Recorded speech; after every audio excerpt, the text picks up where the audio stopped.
जी, hello दोस्तों, मैं हूँ कमर चीमा। उम्मीद है आप लोग ठीक होंगे। दोस्तों, जैसा कि आप देख रहे हैं मेरे साथ मौजूद हैं साजिद डार साहब। डार साहब, सबसे पहले तो आपके वक़्त का बहुत शुक्रिया sir. My pleasure, Chima sir. Thank you. डार साहब, 2-3 बड़े इम्पोर्टेंट टॉपिक हैं। एक तो अमेरिकी सदर ने प्रेज़िडेंट शी जिनपिंग से मुलाकात की है और उन्होंने कहा है कि अब G2 है, ग्रेड 2। एक तो डार साहब ये बड़ी इम्पोर्टेंट चीज़ है, ये माज़ी में कभी नहीं की गई। सुना आया था G7 होती है, G20 होती है, लेकिन ये G2 कह के ट्रम्प साहब किसको जो है वो पैगाम दे रहे हैं। दूसरा तार साहब ये पूछना चाहता हूँ, इंडिया अमेरिका के ताल्लुकात में क्या असर पड़ेगा अगर चाइना और अमेरिका के ताल्लुकात बेहतर हो सकते हैं। और तीसरी बात तार साहब ये भी है कि आज इंडिया ने फिर स्टेटमेंट जारी कर दिया है तालिबान के हक में। इंडियन एमईए के में स्पोक्स पर्सन है जसवाल साहब, उन्होंने ये कहा कि जी इंडिया जो है वो अफगानिस्तान की सॉवरेनिटी, टेरिटोरियल इंटेग्रिटी और इंडिपेंडेंस को जो है वो कमिटेड है, उसके साथ खड़ा हुआ है अफगानिस्तान पे। इसको आप कैसे देखते हैं? और कई जगहों पे ये भी बातें आ रही हैं कि ताजिकिस्तान के अंदर इंडिया की एक बेस थी, उसको बंद कर दिया गया है। वो चाइना और रशिया वो स्पेस कवर कर रहे हैं। That's what do you make of these big developments? Cheema साहब देखें, एक डीप आइसोलेशन है भारत के लिए। और आज देखें फॉरेन पॉलिसी का स्टैंडर्ड जरा देख लें, जरा स्टैंडर्ड नोट फरमाइएगा कि अलायंस बन रहे, अलायंस होते हैं बराबरी की बेस पे। अलायंस होते हैं कुछ दें और कुछ लें। भारत का अलायंस आज किसके साथ है? सिर्फ एक ही ग्रुप है, मुल्क भी नहीं है, तालिबान। स्टेटमेंट दी जा रही है तालिबान के हवाले से, बल्कि ट्रेनिंग दी जा रही है वहां पे ऑन ग्राउंड। अफगानिस्तान के अंदर ट्रेनिंग दे रहे हैं अफगानियों को, रशियन पुराना असला चलाने की, और जो अमेरिकन असला छोड़ के गए हैं उसके बारे में।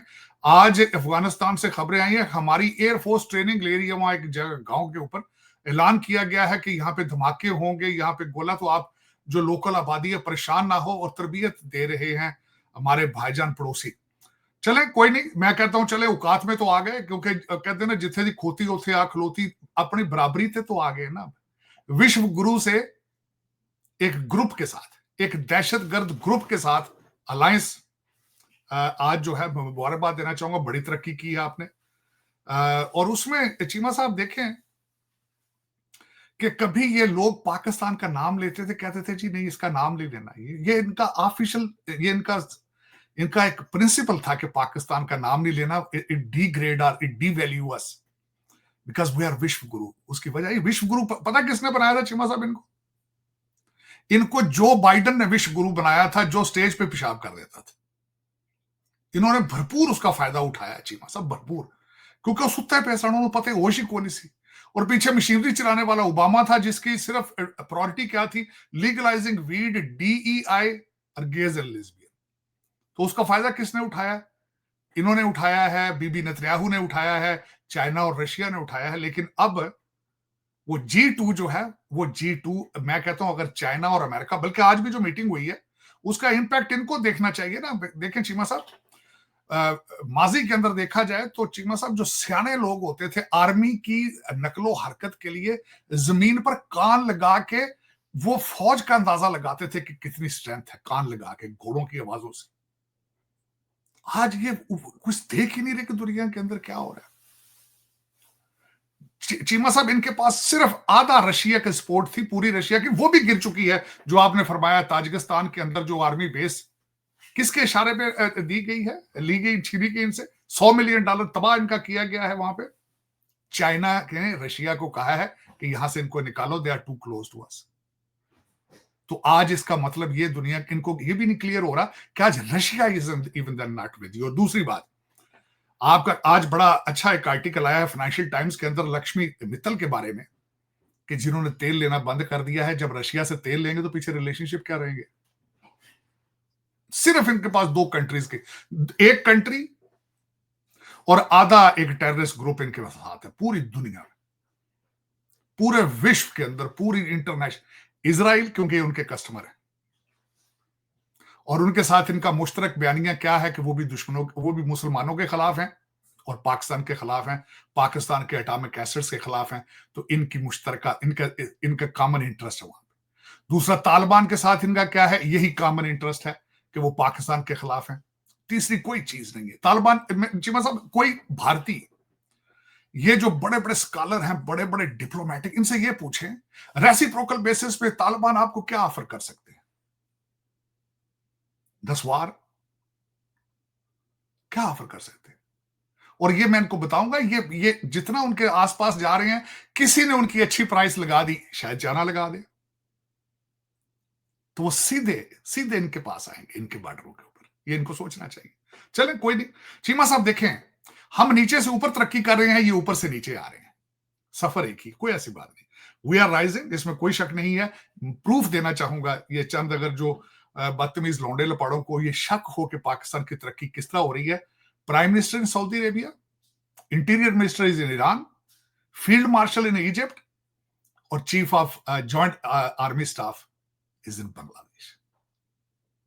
अगर किसी को है तो गूगल करके देख लो।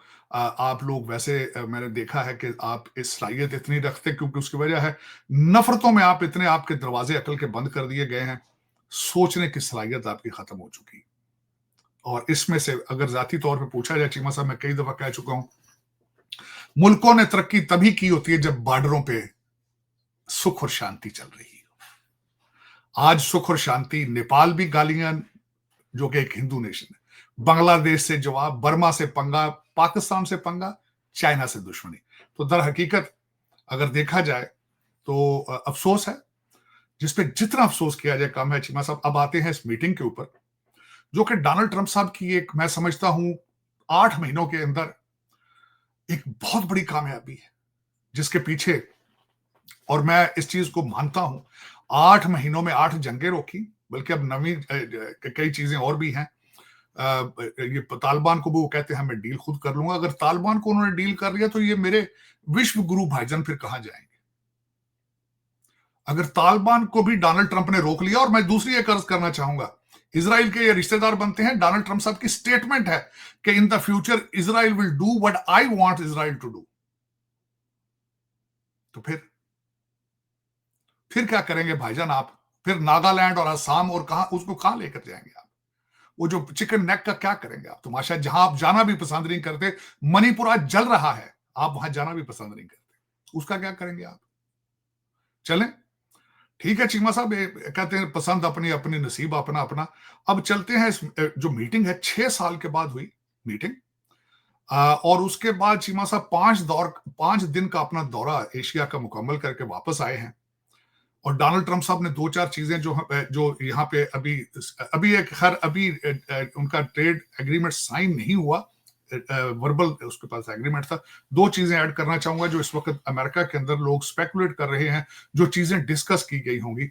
एक तो रेयर अर्थ मिनरल था, ताइवान का फ्यूचर डिस्कस किया होगा, एनविडिया के जो सीईओ हैं वो जॉनसन हांग, वो पहुंच चुके थे साउथ कोरिया, उसको डिस्कस किया गया होगा। और उसके बाद चीमा साहब जो टैरिफ है उन्होंने कम करके 10%, 35% से 25% पहले ही वो लेके आ चुके हैं।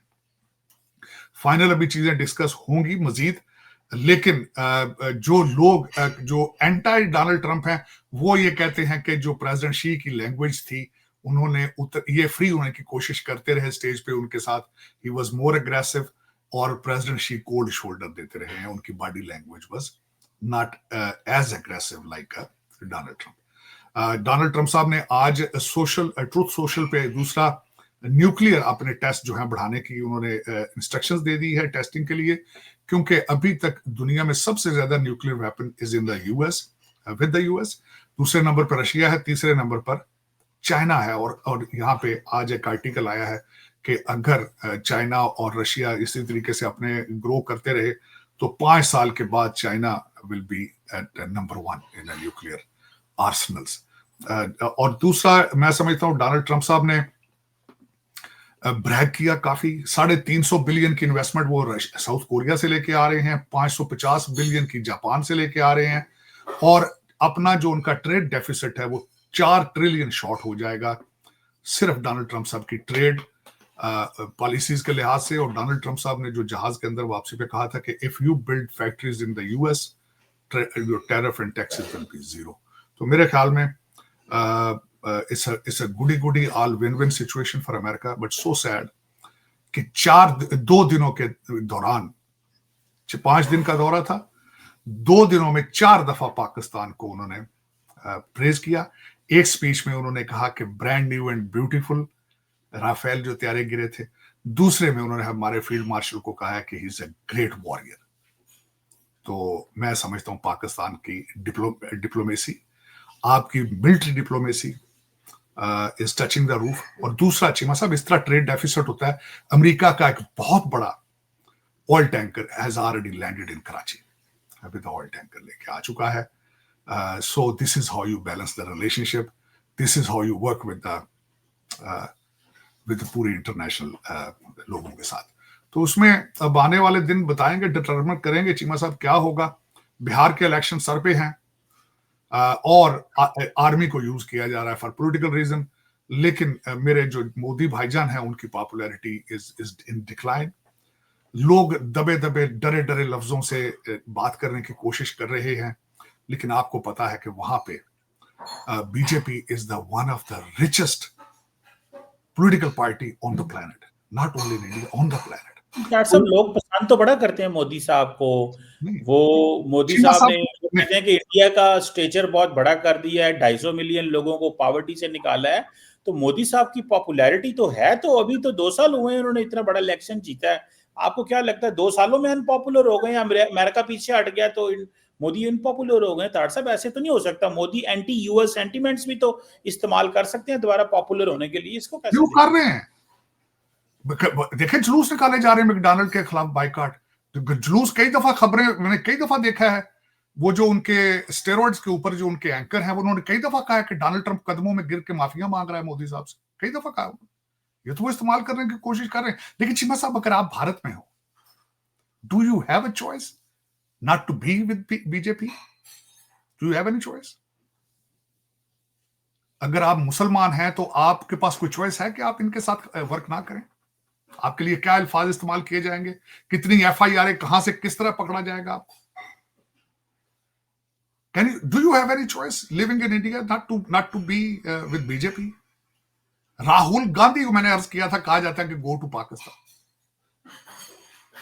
Rahul Gandhi one of the largest, जो कि founder of the India independence, जिसकी फैमिली में, तो उसको कहता है go to Pakistan.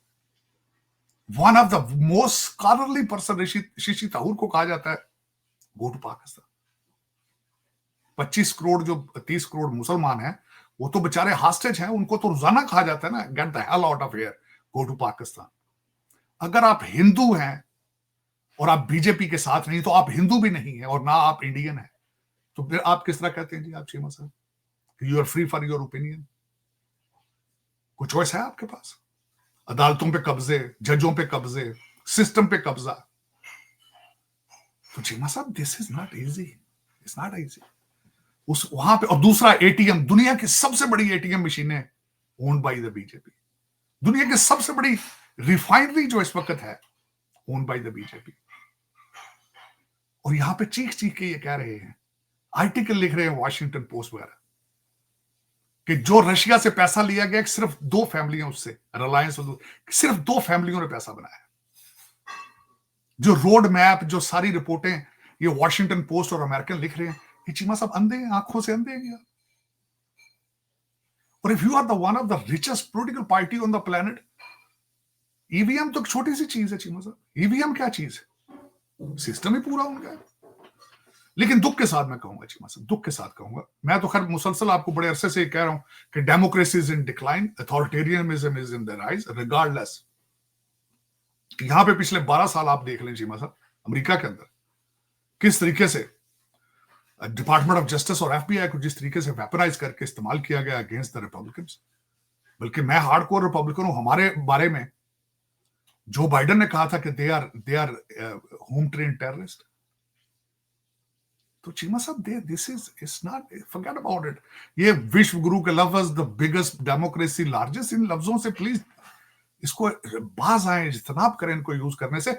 Become a normal human and try, जो फ्यूचर है, try to build relationship with your neighbours. That's the only choice you have. लेकिन आपको समझ नहीं आएगी वजह।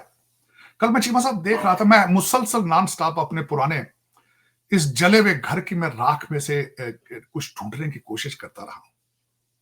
चीमा साहब, इस 500 से ज्यादा हिंदू राजे और मुसलमान नवाब स्टेट्स यहां पे होती थी। 550 स्टेट्स थी जब यहां पे ब्रिटिश राज था 18वीं सदी में। वो हर वक्त एक दूसरे के साथ लड़ते थे, हर वक्त एक दूसरे के साथ।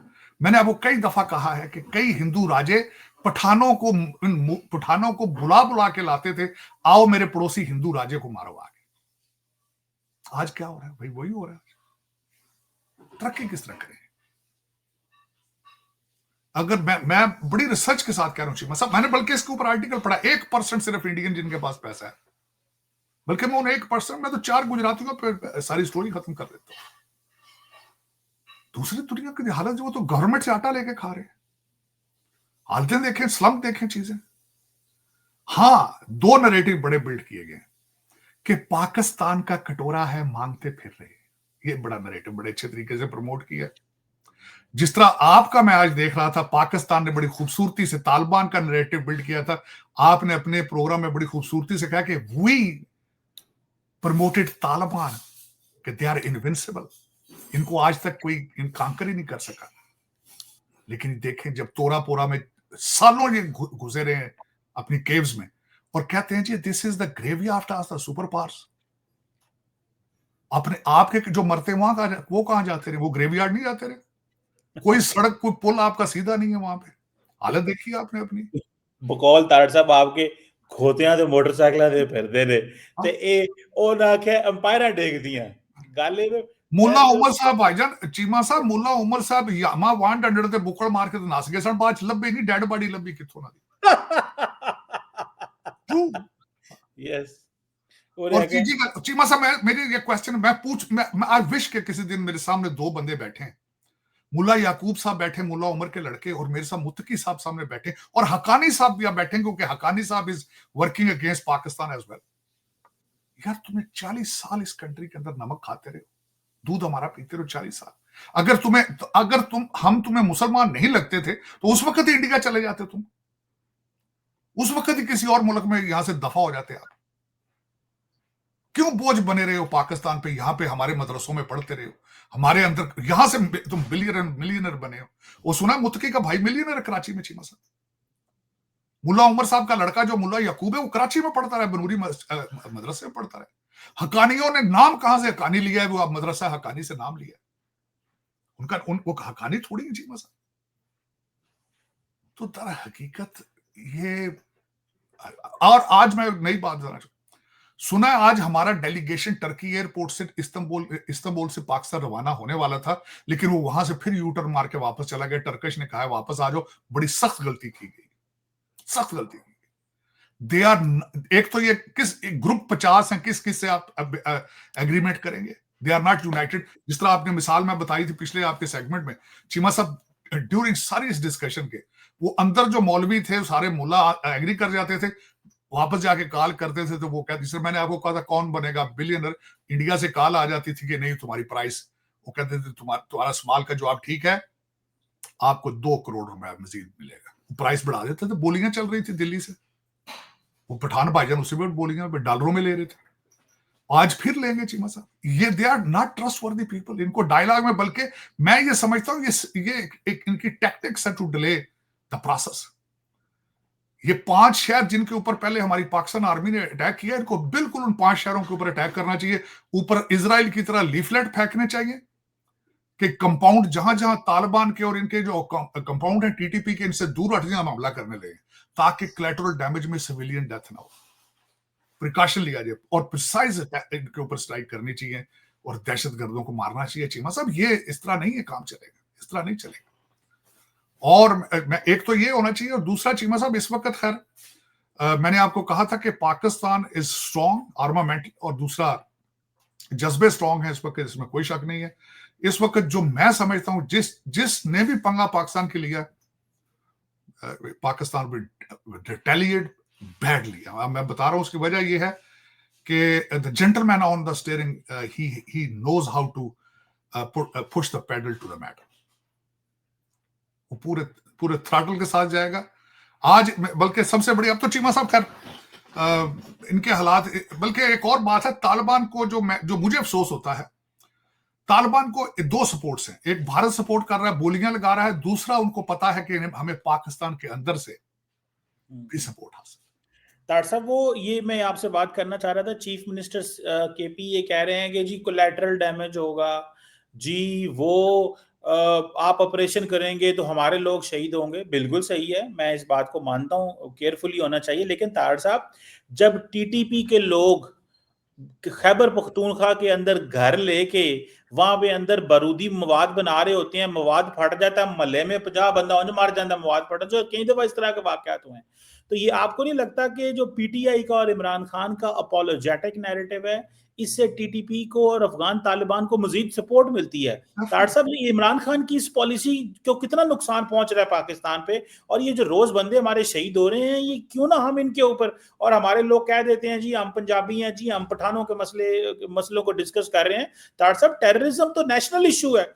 जो शहीद हो रहे हैं फौज के अंदर, वो सारे को पठान थे नहीं, वो सिंधी भी ने, बलोची भी ने, पंजाबी हैं, गिलगिती हैं, कश्मीरी हैं। जरा इसमें भी कहें कि ये हमारे जो लोग हैं ये क्यों ज्यादती कर रहे हैं और मसले को कंफ्यूज कर रहे हैं? चीमा साहब, बिल्कुल, मैंने खास कर आपका जो आज आपने पाकिस्तान टीवी पे जाके आपने जो कहा है कि we are becoming a hard state, और ultimately hard state we are becoming, लेकिन एक एक एक ये ग्रुप टीएलपी को आपने बड़े सही तरीके से हैंडल किया। लेकिन मुझे ये बताए ना, ये डेली बेस पे हलीमा बाजी हलीम लेकर अंदर जा रही हैं, उधर से पठान भाईजान खुद रोजाना आके बाहर बैठ जाते हैं, कभी सुप्रीम कोर्ट चले जाते हैं। अंदर से देखें आज जरा, कैदी नंबर 806 जो है उसने आज सिग्नल दे दिया है, कहता है वकील सारे अदालतों में बैठ जाए, वहां से उठे ही ना, अंदर ही बाथरूम करें, अंदर ही खाने खाएं अदालतों में। वो बाजी लीमा दा आईडी कार्ड बंद हो गया जे तुसी रोज गल करदे सी। लोड़ ही कोनी, हुण किहड़ी लोड़, पैसे भाया ने न्यूयॉर्क प्रॉपर्टियां किहड़ी लोड़ सानू, बहुत प्रॉपर्टी। चीमा साहब, मैं आज बल्कि हैरान हो गया हूं, पिछले दिनों मैं इस पे रिसर्च कर रहा हूं, मैं आपको इसके बारे में रिपोर्ट पेश करूंगा।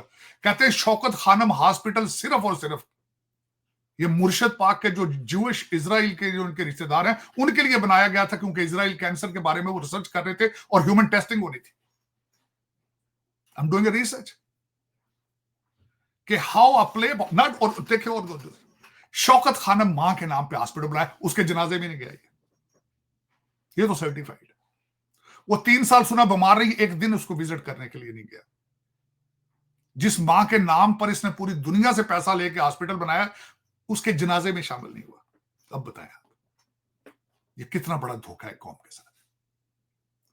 और मेरे कुछ बीमार अजीज दोस्त हैं जो कि बेचारे इस वायरस में फंसे हैं। मुझे रोजाना, मैंने आज एक से माफी मांगी, और मैं क्या, खुदारा यार, ये मुझे ये गंद ना भेजा करो। जो बंदा अपने बच्चे नहीं पाल सकता, पाकिस्तान किस तरह बचाएगा?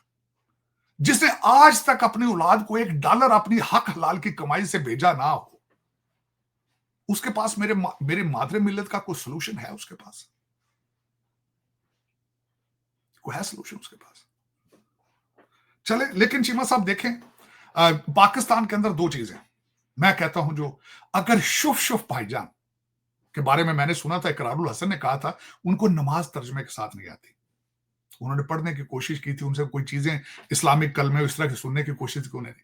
अगर वो बंदा बिलियनर बन सकता है, पाकिस्तान से निकल के आके इंग्लैंड में कामयाब, फिर दोबारा अपना कंपाउंड बना सकता है और फूंकों से कैंसर का इलाज कर सकता है, मुर्शद पाक एक बहुत पॉपुलर इंसान भी हो सकता है पाकिस्तान में। It is possible.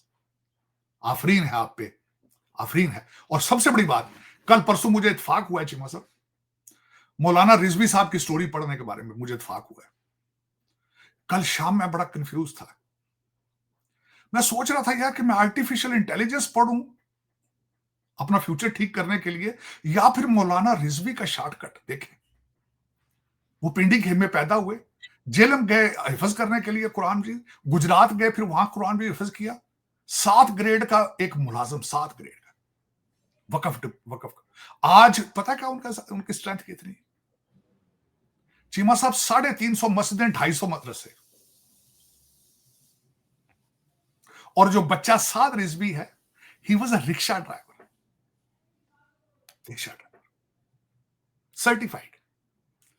मैं सोचा वो आर्टिफिशियल इंटेलिजेंस बन के अगली कौम को बताऊं, या उनको कहूं दाढ़ियां रखो, दया काम करो, बहुत बड़ा कारोबार। मैं हैरान हूं चीमा साहब, हैरान कि ये कौम किस साइड पे जा रही है, जिस कंट्री के अंदर एक भी आज भी इंग्लिश चैनल नहीं, आज भी।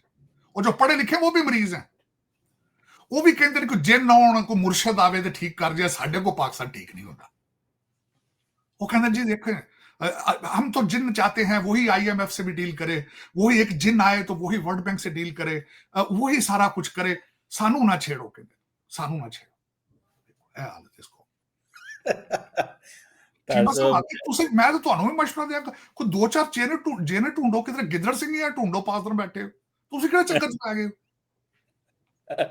बात तो सही है तार साहब।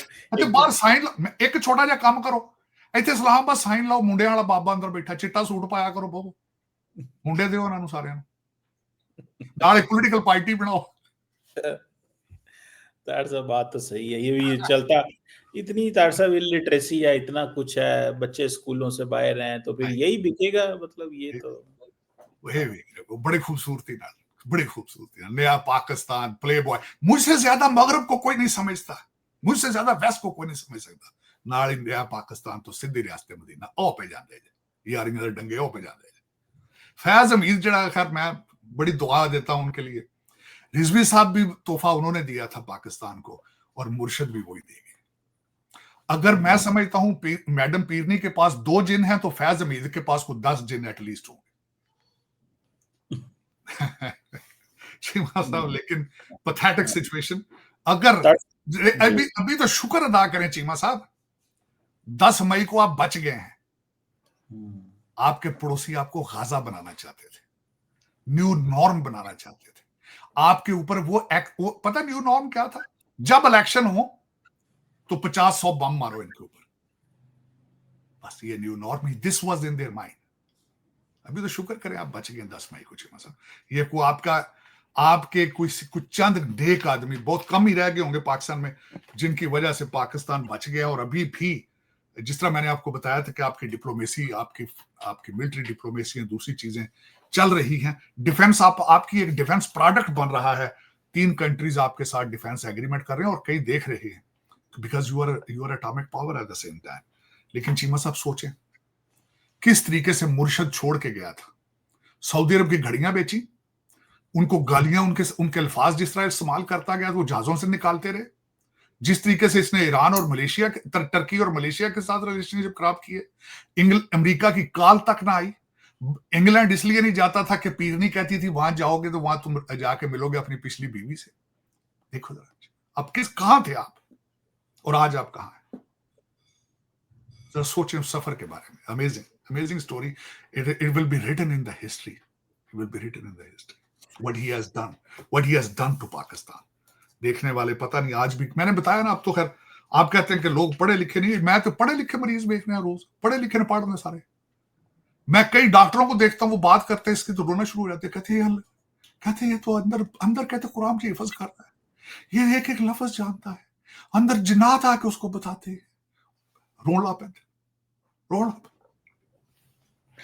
डॉक्टर साहब एक आखिरी सवाल, वो इंडियन MEA के स्पोक्स पर्सन है जयसवाल साहब, उन्होंने कहा है कि हम कुनड़ में डैम बना के देंगे तालिबान को और सपोर्ट करेंगे, उससे तो तार साहब खैबर पख्तूनख्वा की जो ज़मीनें हैं उनमें पानी नहीं जाएगा। तो ये जो इंडिया का नया प्लान है कि पाकिस्तान को सब कन्वेंशनल वॉर में और इस तरह के चैलेंजेस में पानी ना पहुंचे पाकिस्तान के अंदर और इंगेज करो, क्या कहेंगे तार साहब? पाकिस्तान के तो लीडरशिप यही कहती है कि जिथे जिथे डैम बनेंगे असी तो बम भी मारेंगे अगर हमारा पानी रोक गया तो। क्या करना चाहिए तार साहब? चीमा साहब, जिस तरह 100 मिलियन गरीब इंडियंस का पैसा तबाह किया गया ताजिकिस्तान में, इनको कहते हैं 2 बिलियन देंगे डैम बनाने के लिए, लेकिन वहां तक नौबत नहीं जाएगी चीमा साहब। ये भाईजान पठान जो है ना, ये उससे पहले ही अपना रंग दिखा देंगे।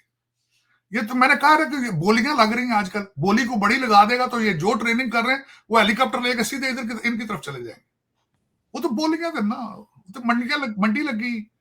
और चाइना के पास, इनको अंदाजा नहीं है, अगर इनके पास पैसा है देने के लिए, चाइना के पास इनसे ज्यादा पैसा है। और दूसरा सऊदी अरेबिया इन्वॉल्व है चीमा साहब। अब सऊदी अरेबिया ने कोई थोड़ा सा पैर दबाया ना तो पठान भाईजान शाम को सीधा कश्मीर पहुंच जाएंगे। चलो, लेकिन कोई नहीं, मैं तो इस हक में नहीं हूं चीमा साहब। आपको पता है, तो मैं तो बड़ा अरसा अमन की आशा लेके फिरता रहा हूं। आज भी मैं ह्यूमन सफरिंग के खिलाफ हूं। मैं इनके लिए भी दुआ गो हूं, ये जो मरीज हैं सारा दिन खून देखना चाहते हैं मुसलमानों का और पाकिस्तानियों का, मैं इनके लिए भी दुआ गो हूं। खुदा की जात, भगवान ईश्वर इनको हिदायत दे। बिल्कुल आमीन। और कहा जा रहा है तार साहब देखें, अब तालिबान जो है ना दो ही चीजें समझते हैं, या तो वो $100 ਦਾ ਨੋਟ ਨੂੰ ਉਹਨਾਂ ਨੂੰ ਨਜ਼ਰ ਆਉਂਦਾ ਹੈ, ਤੇ ਜਾਂ ਬੰਦੂਕ ਦੀ ਜਿਹੜੀ ਬੈਰਲ ਹੈ ਉਹਨਾਂ ਨੂੰ ਉਹ ਨਜ਼ਰ ਆਉਂਦੀ ਹੈ। नहीं ਡਾਲਰ चीमा, ਸਾਡੇ ਕੋਲ ਹੈ ਕੋਈ ਨਹੀਂ, ਤੇ ਸਾਡੇ ਕੋਲ ਤੇ ਸਫਾਈ ਪ੍ਰੋਗਰਾਮ मेरा ख्याल है पाकिस्तान वाले शुरू कर रहे नहीं हैं। डॉलर पहले आप देते रहे चीमा साहब, ਤੁਹਾਡੇ ਕੋਲ ਤੁਸੀਂ ਥੋੜੇ ਬਹੁਤ ਜਿਹੜੇ ਟੁੱਟੇ ਭੱਜੇ ਹਸਣ ਚੇਂਜ ਤੁਸੀਂ ਦਿੰਦੇ ਹੋ। आज एक बात याद आई चीमा साहब, मैं शेयर करना चाहूंगा कि जब हमारा डेलीगेशन इस्तांबुल से वापस आने लगा तो पिछों आवाज आई, ओड़ा 50,000 का कारपेट से आंदा सी 250 दे दो यार। आपको पता है आपके शहर में जो हमारे पठान भाईजान जो तंदूर से प्रमोट होते हैं, वो मार्केटों में कारपेट बेचते हैं। पहली प्राइस होती है 10,000, तो जाती दफा 150 रुपए में दे देते हैं। तो आज उन्होंने उठ के आ रहा था हमारा डेलीगेशन, पिछो पठान भाईजान ने आवाज मारी, कहना 150 दे ला जो कारपेट। यार तुम यार बहुत गंदे लोग हो, तुम्हारे पास पैसे को नहीं है, ले लो ये 150 रुपए का ले जाओ। तार साहब पाकिस्तान ने बड़ी सख्त लाइन ली है आज इस्तांबुल में कि आज का जो डायलॉग हो रहा है वो आमने सामने बैठ के नहीं हो रहा, शटल डिप्लोमेसी हो रही है। पाकिस्तानी और होटल में बैठे हैं, वो और होटल में बैठे हैं, वो तालिबान कतरियों को पैगाम देते हैं, कतरी जो और हमारे पास लेके आते हैं, हम उनको देते हैं। तो अब हालात इतने टाइट हो गए हैं, अब पाकिस्तान जो है वो बात नहीं करने को तैयार। चीमा साहब असल में आपको चाहिए कि अब आप शटल डिप्लोमेसी की बजाय डोनाल्ड ट्रंप साहब की पॉलिसी जो छितर डिप्लोमेसी है उसको अडॉप्ट करें, कि जो पैगाम लेके जाए उसके साथ एक चित्र भी पकड़ाएं, कहें कि ये जाके पहले 5 उसके सर में मारो फिर हमारी बात करो। ये भाईजान मनने वाले ये मनने वाले जिन्होंने स्कूल ना कॉलेज ना स्कूल ना मोरालिटी ना इस्लाम ना कुछ, सिवाय डॉलर तो दूजी शाही कोई नहीं। ये तो मोल तो मैं बताया इस वक्त टोटल वो जबान बोल रहे हैं भारत की, और भारत का क्या उनको दे रहा है, डॉलर दे रहा है। चले कोई नहीं, अपनी गुर्बत संभाली नहीं जा रही तो कहते हैं जी कि उधर हम जाके डैम बनाएंगे। चले कोई नहीं, चीमा साहब बनाने दो। अगर वो डैम बनाएंगे तो हम भी कहीं से कोई एक आध मजाइल एक्स्ट्रा ले लेंगे, फिर क्या फर्क पड़ता है। बिल्कुल ठीक है। Thank you very much Sajid Tar साहब, always pleasure talking to you sir, बहुत शुक्रिया।